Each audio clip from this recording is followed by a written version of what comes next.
First of all, counties have taken Madam, money. please, my Show me time. that. Madam, please, my time. Madam, first of all, even the Supreme Court wouldn't ask a journalist about the source of his news. I think you will take that point fairly.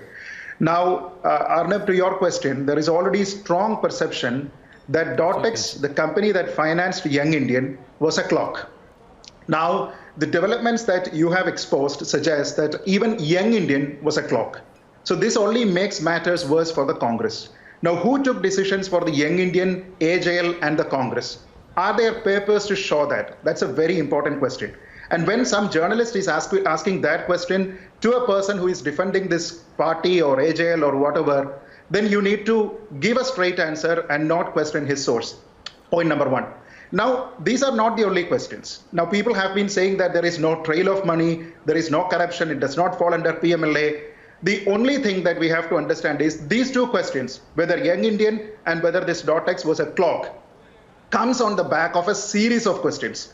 So this is of public interest. It needs to be found out whether a political party can disburse a loan of 90 crore rupees to a publishing firm.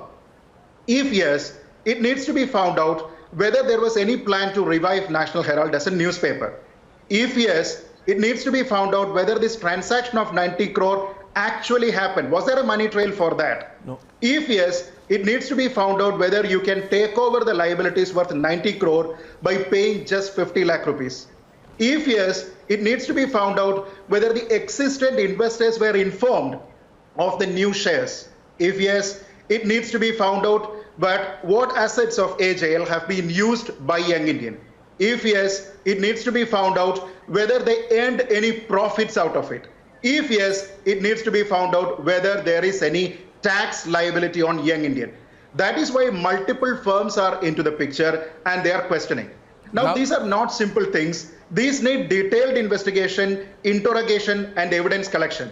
So it is appropriate for the Congress party and its supporters to cooperate with the inquiry than protesting against the government and ED and all other institutions in the name of price hike. Precisely. I want Savio to come in as well. Savio.